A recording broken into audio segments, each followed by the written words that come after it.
Sabe quando a gente comete um erro sem querer, uma gafe, algo que a gente esqueceu?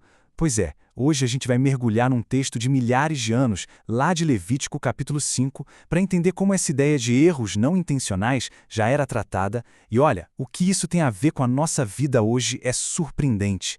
Quem nunca, né? Uma palavra que escapa, uma promessa que voa da memória, a gente tende a pensar, mas foi sem querer. Mas a grande questão que fica é, será que esses deslizes, mesmo sem intenção, têm algum peso? Vamos ver o que uma sabedoria bem antiga tem a dizer sobre isso. Então, para responder a essa pergunta, a gente precisa voltar bastante no tempo. Nossa análise começa aqui. Olhando de perto esse tal pecado não intencional, direto na fonte. O livro de Levítico, capítulo 5. Primeiro, um pouco de contexto.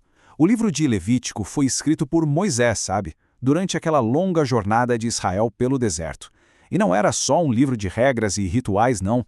Era como um guia prático, um jeito de Deus ensinar o povo a viver de forma justa, com respeito e, principalmente, a consertar as coisas quando algo dava errado, seja na relação com ele ou entre as próprias pessoas.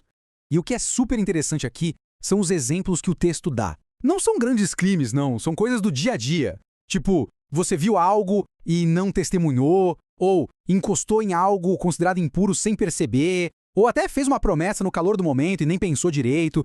Isso mostra uma coisa. Para essa galera, Deus se importava com os detalhes, até com os erros que a gente comete por puro descuido. Ok, então se até esses pequenos deslizes geram uma certa culpa, qual é a solução? A boa notícia é que o texto não aponta só o problema. Ele oferece uma resposta bem clara, um caminho de 3 passos para a restauração. E o melhor, era um caminho para todo mundo, sem exceção. E o caminho era esse, ó. Primeiro, a confissão.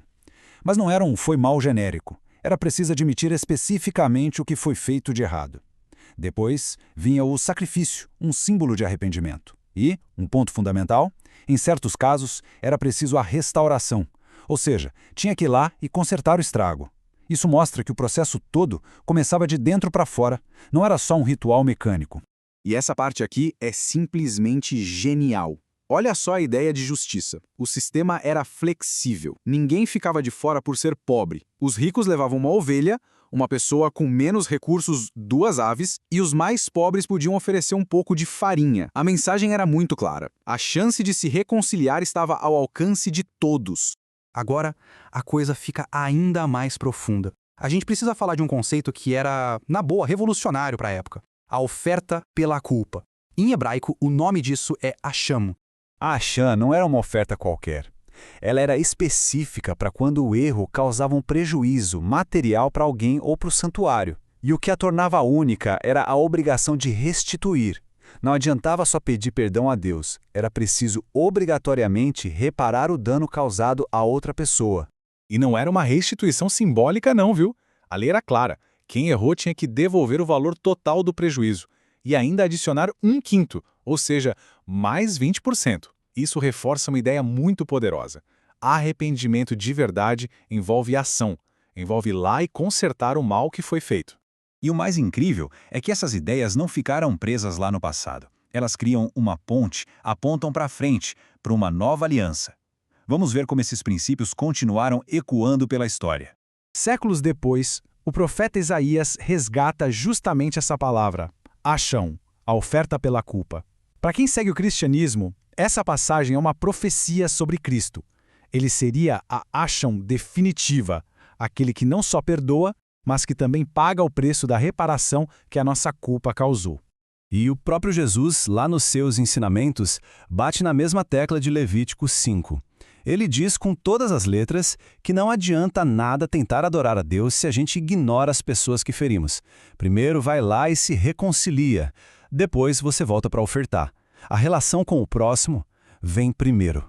Tá, tudo isso é muito fascinante, mas e daí? O que a gente faz com essa informação hoje? Bom, agora na nossa parte final, vamos resumir as lições práticas que essa sabedoria antiga nos traz para viver com mais integridade nos dias de hoje. As lições são muito fortes. Primeiro, a consciência, a humildade de admitir que a gente pode errar, mesmo sem notar. Segundo, responsabilidade, entender que, foi sem querer, não apaga o estrago que uma atitude nossa causou. Terceiro, e super importante, ação. Arrependimento não é só sentimento, é verbo, é movimento para consertar as coisas. 4. O equilíbrio perfeito entre justiça e misericórdia. Um padrão elevado, que exige reparação, mas que ao mesmo tempo oferece um caminho de graça para todo mundo. E por fim, a ideia de integridade, de que não dá para separar a vida espiritual da vida com as pessoas. Uma coisa está amarrada na outra. E isso tudo nos deixa com uma pergunta final, daquelas para a gente realmente pensar, sabe? Será que um relacionamento com Deus pode ser chamado de íntegro, de completo, se os nossos relacionamentos aqui na Terra continuam quebrados? É uma pergunta que, mesmo vindo de um texto tão antigo, não podia ser mais atual.